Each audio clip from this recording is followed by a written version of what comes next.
Hello mga ka-Chingo, welcome back nga ulit sa aming mini vlog. Bali yan, ipapakita ko ngayon sa inyo yung aking mga koleksyon na cellphone. Ang kikit nga pala no ng mga cellphone ko yan. Bali di keypad talaga yan lahat. Ang ganda, di ba yan? Puro keypad siya. Tapos may mga FM pa, nakakatuwa. Bago may mga camera din yan. Bali napaka-memorable nga pala ng cellphone na yan dahil binigay sa akin ng lola ko yan. Binigyan niya ako ng pera para makabili ng cellphone.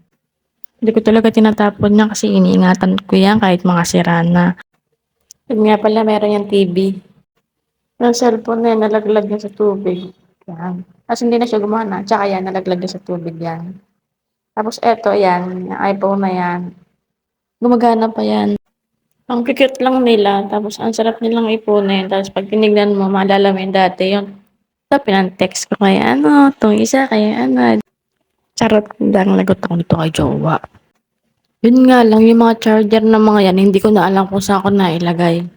Pero alam ko yung mga 'to, mga battery lang ang sira. Ngayon nga lang, phase out na yung mga battery nila, hindi ko na sila magamit. So, ako lang ba yung nag-iipon ng ganitong mga lumang cellphone nila nung araw. Ang sarap makita yung mga pinaglumaan mong cellphone na nakita mo pa hanggang ngayon. Kahit na hindi sila mga nagana, ang importante natabi ko pa rin, naalala ko dati.